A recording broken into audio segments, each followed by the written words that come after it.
Welcome to Unbiased Science, where we bring scientific method to the madness. We're your hosts, Dr. Jess Steier and Dr. Sarah Scheinman. Sarah, we're always just like off by a couple of seconds when we do that, but it's sort of our thing, so we're just gonna roll with it. Go with it. So today we are going to talk about exercise and the ways that it impacts our body and our brain. And we are joined by, I'm joined by two people who could tackle those topics, but our special guest for today is Dr. Joey Munoz. Joey, I'm probably going to botch this, so you'll have to jump in here, but Joey holds a PhD in nutrition sciences, and he's a fitness coach and educator. I'm a huge fan of his social media page at dr.joeymunoz. That's dr.joeymunoz, right, Joey? Did I get that right? Yes. Yep. Did I miss anything else about your background or expertise that you want to highlight here? Tell the folks what No, that's it. All right. No. Well, and actually, Joey, you've been on the pod before, so everyone should know who you are by now. And so I'm really excited to learn from both Joey and Sarah today. So just to lay it all out there, I am not a person who exercises. Candidly, I've never been a person who, I hate to even say this, who finds enjoyment in it. And I also just have we all do, I hate to even say this, but a super busy lifestyle, small business owner, 2 podcasts, 2 kids, 4 dogs, a partridge and a pear tree, right? So it's tough for me, but I do try to go for walks and hikes and take the dogs out when I can.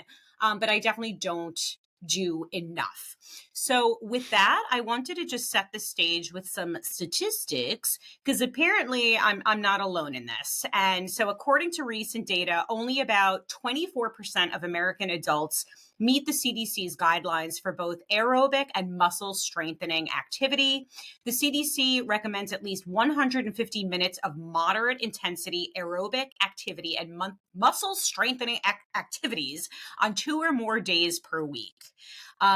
Then in terms of who does get enough, it's approximately 50%. I think the statistic is something like 47%, who do engage in the recommended amount of aerobic physical activity, but far fewer incorporate strength training regularly. And Joe, you're going to have to fill me in. I don't even really know what we're talking about. I feel so silly, but I don't even really know, what are we talking about? What's the difference between aerobic physical activity and versus strength training? So sure. Just let's put a pin in that for one moment. A couple of other statistics that really stood out as we were prepping for this episode. So this came from the CDC. We'll link to this in the show notes. In the US, it's estimated that inactivity contributes to 1 in 10 premature deaths. And about 110,000 deaths could be prevented annually if adults increased moderate to vigorous physical activity by even 10 minutes per day. And then in terms of monetary impact, inadequate levels of physical activity are associated with $117 billion with a B in annual healthcare costs. So, okay. I don't know. Where do we start, Sarah? I'll take the baton, Jess, because I've actually got a really good quote that I think just encompasses all of the reason why we are talking about this today.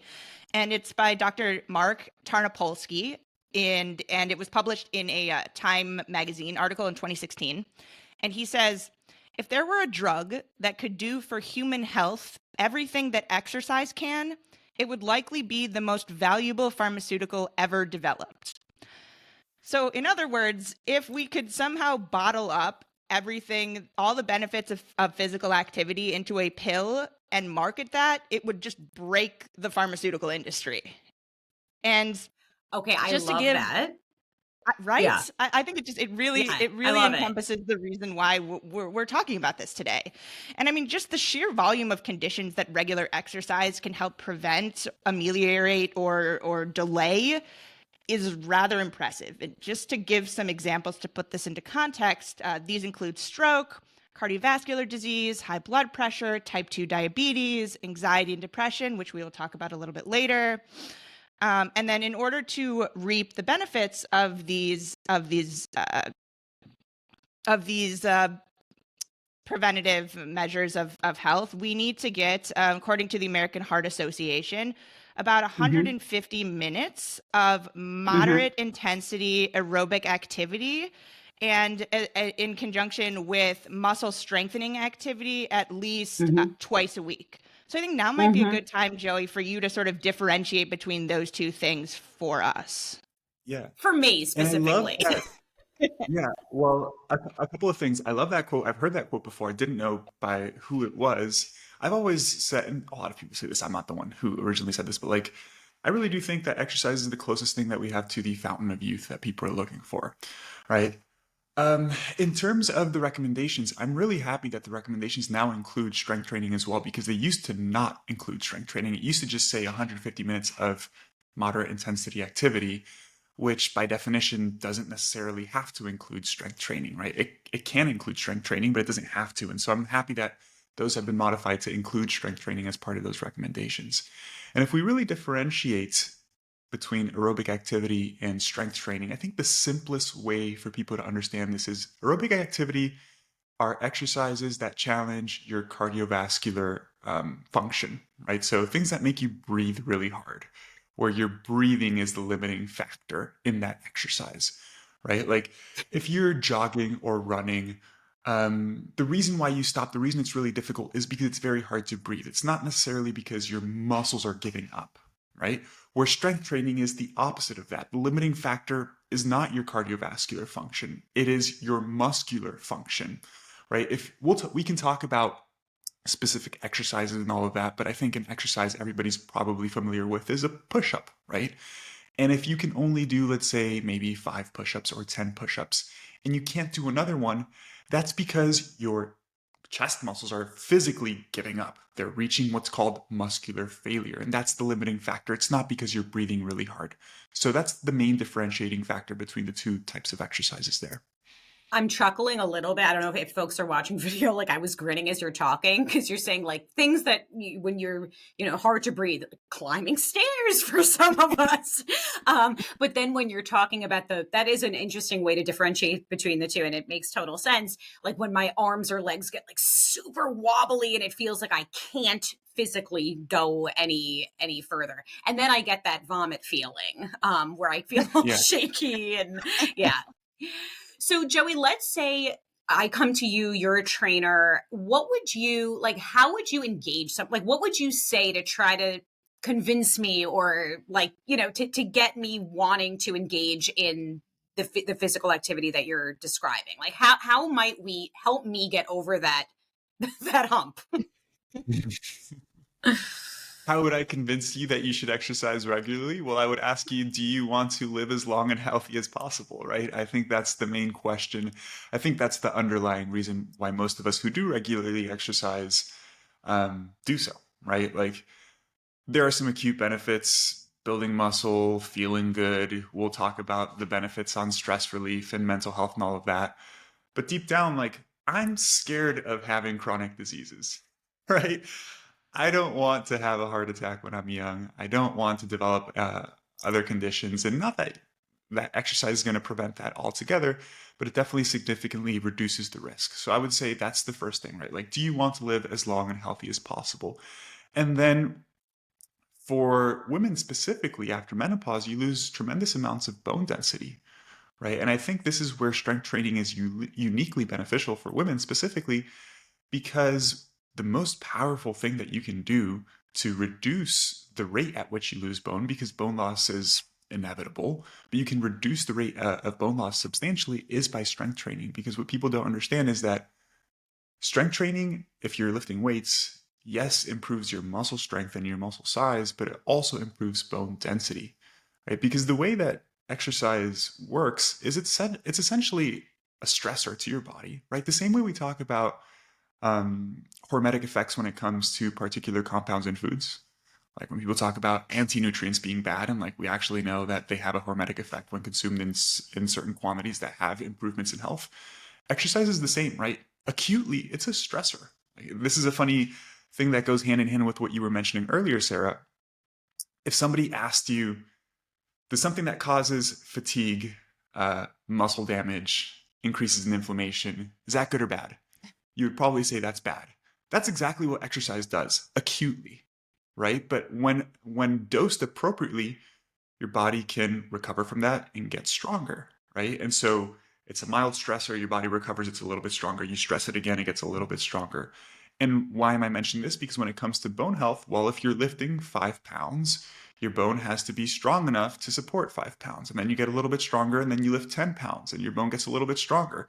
So your bone actually becomes more dense over time. And the reason why this is important is because what you were talking about, medical costs and risk of death earlier, osteoporosis is extremely expensive, and there's a high risk of death after the age of 70 as well. I don't remember the specific statistics, but I think it's like close to 50% of older adults above the age of 70 who fall and break a hip tend to die within the following 1 to 3 years or something like that. It's a pretty high number.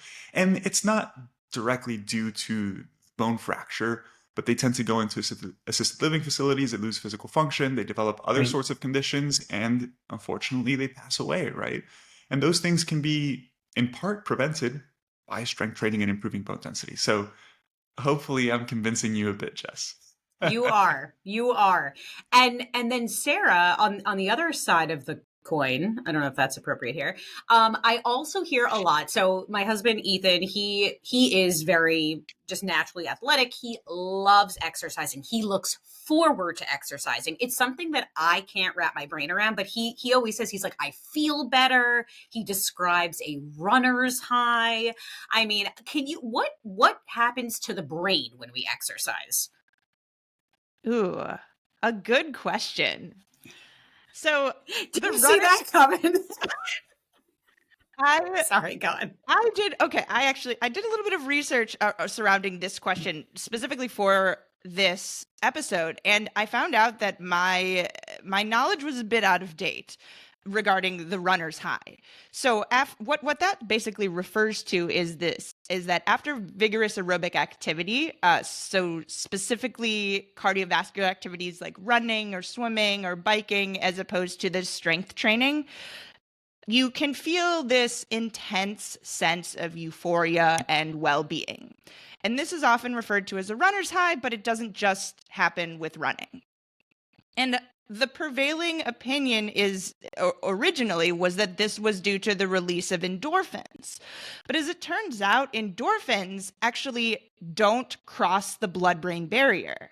And what the blood-brain barrier is it's basically this net of capillaries and blood vessels that protect the brain, and it's a dynamic barrier, so it only allows certain things to get through. And endorphins can't cross the blood-brain barrier. But what we know now is that this feeling of euphoria and well-being might actually be more closely related to endocannabinoid signaling in the brain. So when we hear endocannabinoids, we think THC and marijuana, and that's true, but your brain also produces endogenous endocannabinoids, and we have receptors in our brain that activate endocannabinoids and can cause this associated feeling of mood elevation and anxiety reduction. So we think actually that now the runner's high and this feeling of euphoria and well-being is actually more closely linked to endocannabinoid signaling, and then to a lesser extent has to do with endorphins, which actually is more of associated with the lessening of pain and pain relief during intense activity. What? This is blowing my mind. I always thought it was right? Fun fact. Wow. And it's not to say that endorphins have no role. I mean, they do. It's because, like Joey was mentioning with the push-up example, when you exercise to exhaustion, your muscles are in pain. And so those endorphins will actually help with lessening the pain and give you more of a boost to kind of keep going.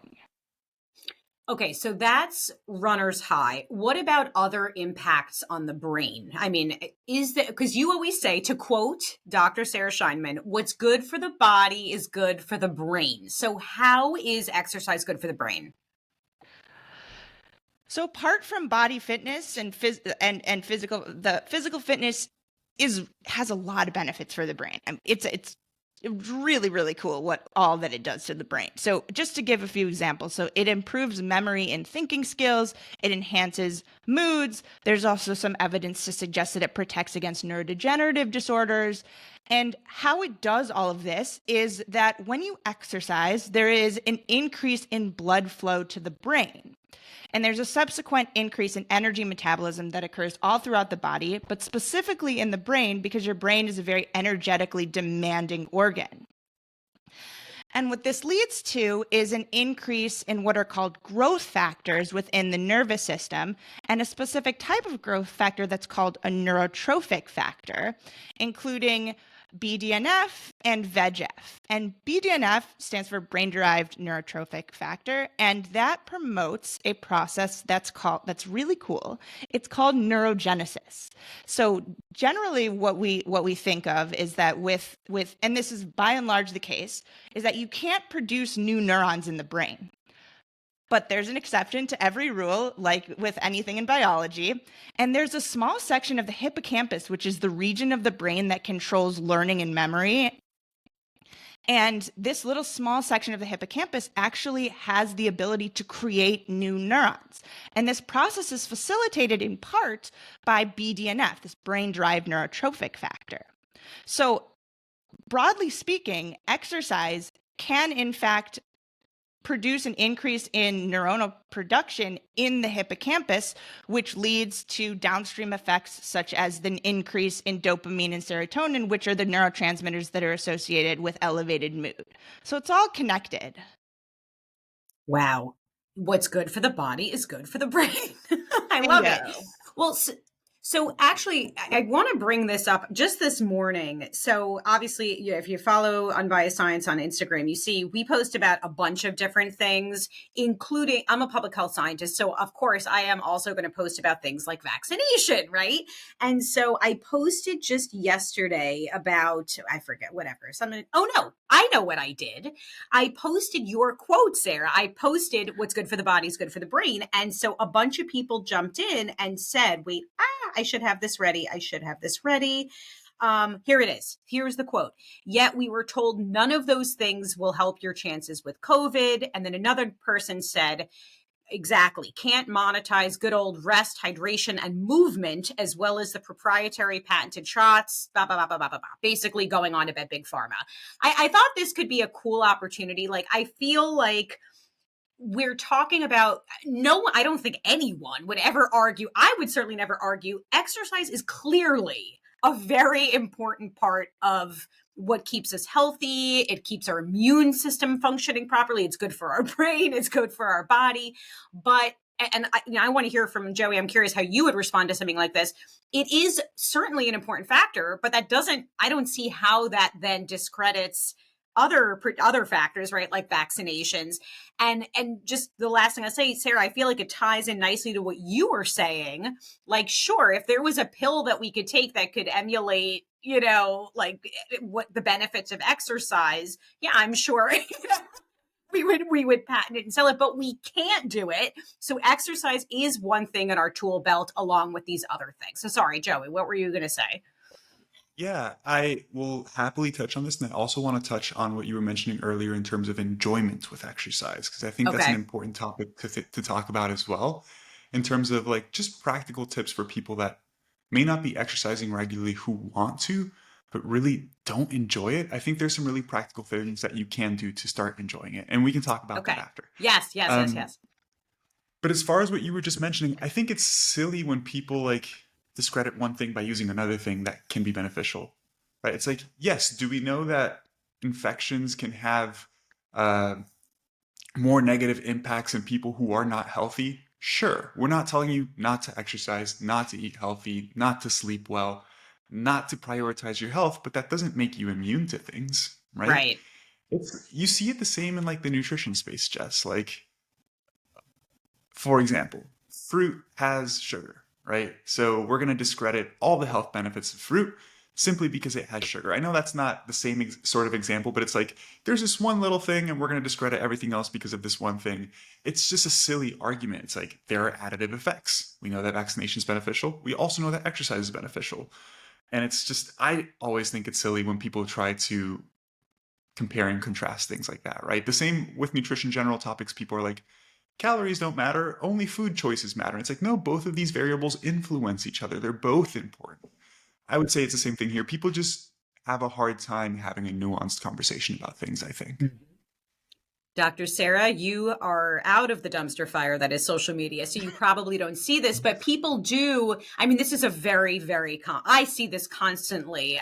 Joey, I don't know if you see it as much. When I post about medications and antibiotics and vaccinations, as I do very commonly, this is just, it's a very common refrain. Why aren't you talking about exercise and good nutrition? And it's like, yes, absolutely, those things are important, but we often talk about like a Swiss cheese model, right? Where we do a bunch of things that help us, and they have like an additive or even, multiplicative effect. They work together to keep us healthy. So I don't know, Sarah, anything you'd want to, and the person who commented said that you can't monetize good old-fashioned rest and hydration and movements. I feel you definitely can monetize those things, and a lot of people do. So, like, I don't think that argument holds up. Sarah, your delivery, chef's kiss. That's what I do. I help people with exercise and nutrition.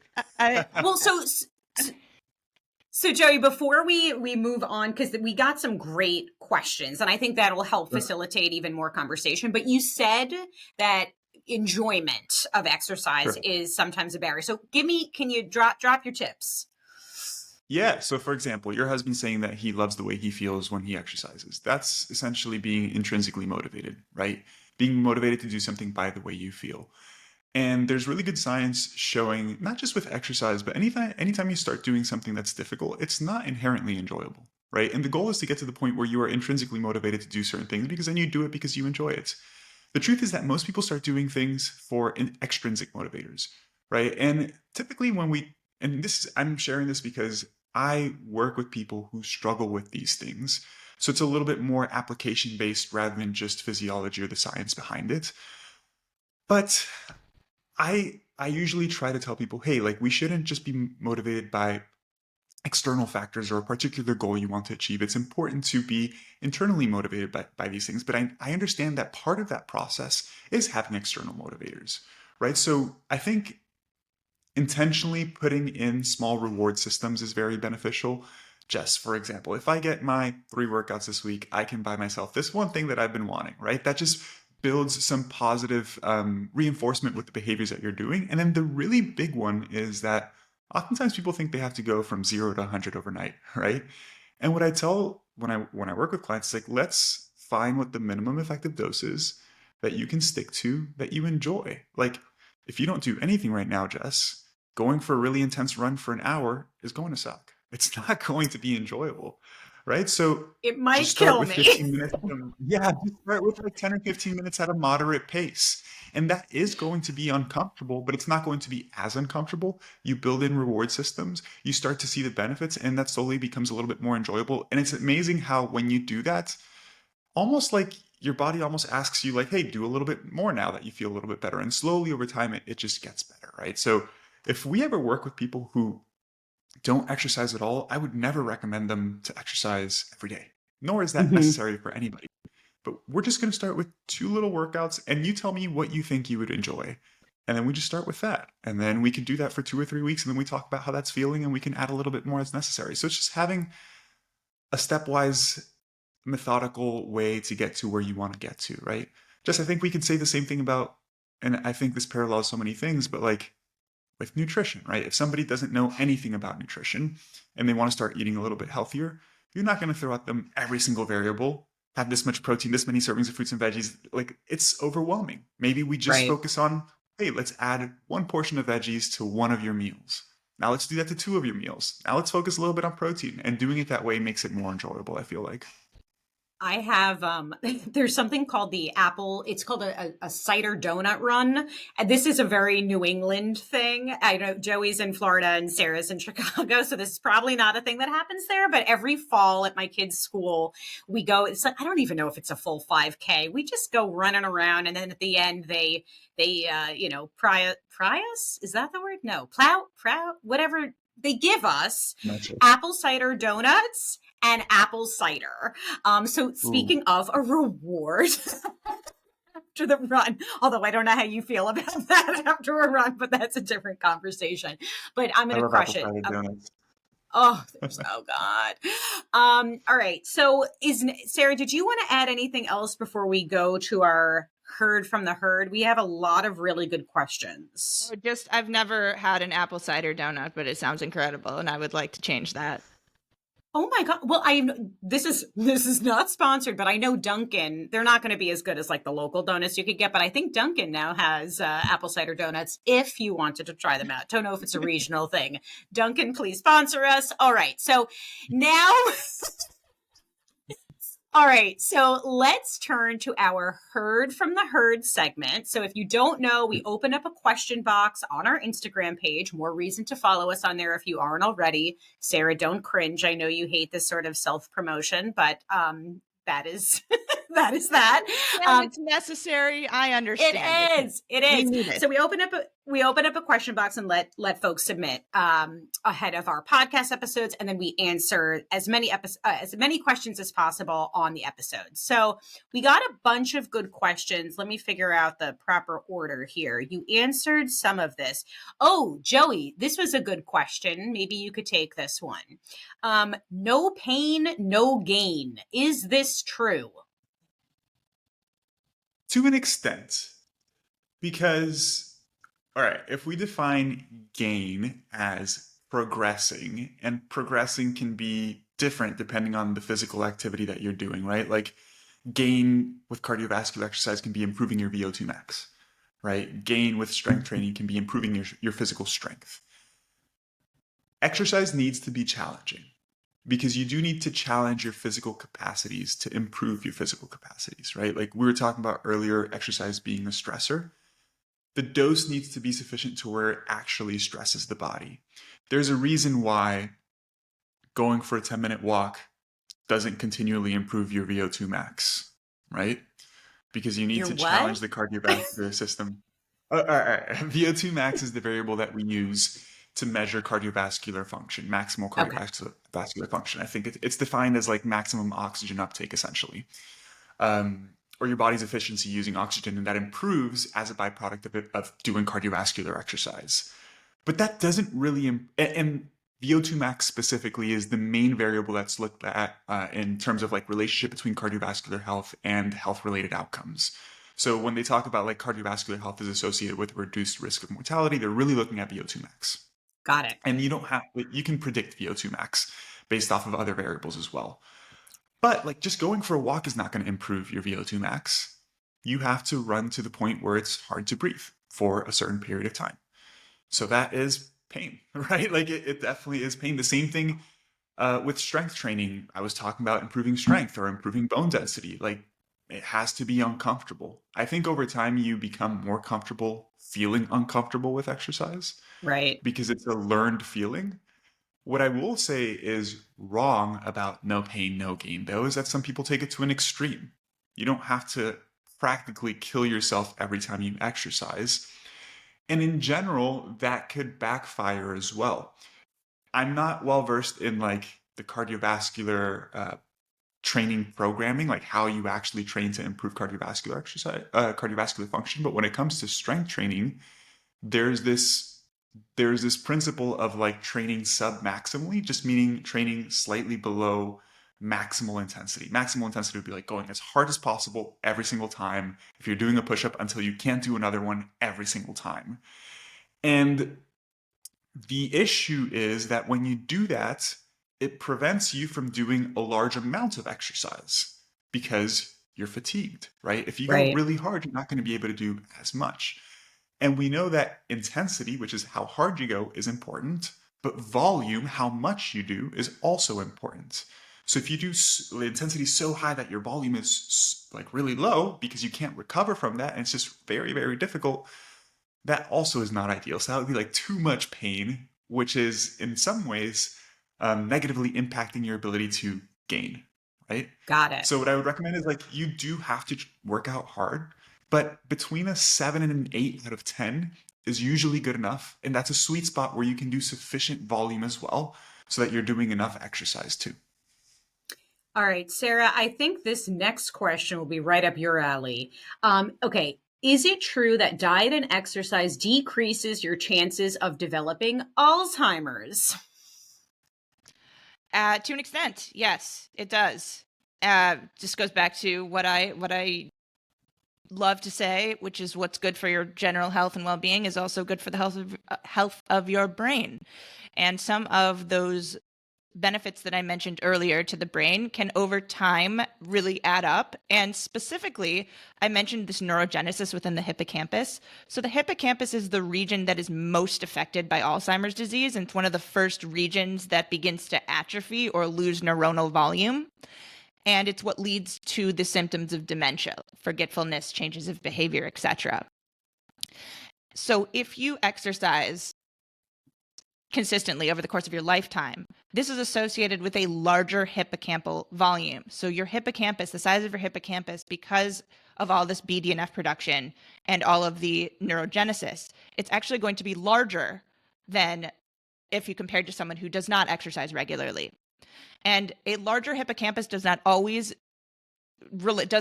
actually relate to greater memory capacity or someone who's smarter, greater levels of intelligence, but it does make a difference when we're talking about neurodegenerative disorders where you have a loss or a dying off of neurons. Because if you have a greater population of neurons that are dying off, you're going to have more that are left over at the end of the day. And this can help to prevent or delay the onset of symptoms related to dementia and neurodegenerative diseases like Alzheimer's. You literally just blew my mind. That is incredible. No, that is so interesting. So it actually leads to a bigger brain, sort of, in a sense, or that particular part of the brain. That's wild. Okay. I don't know who maybe wants to take this next question. I don't know what goes on, Joey, if you get a zillion questions constantly about cortisol. Cortisol. It's all over my DMs. But anyway, so this question is, are there specific exercises to help lower cortisol levels? What works the best? Yes, all of them. What? Jokes aside, Love we were it. chatting a little bit about this before we started recording. And I think and Sarah, feel free to chime in here. Like, it's important for people to understand the difference between acute and chronic fluctuations in not just hormones, but molecules in general, right? Because exercise acutely, as I mentioned earlier, like if I told you something causes inflammation and fatigue, like, is it good or bad?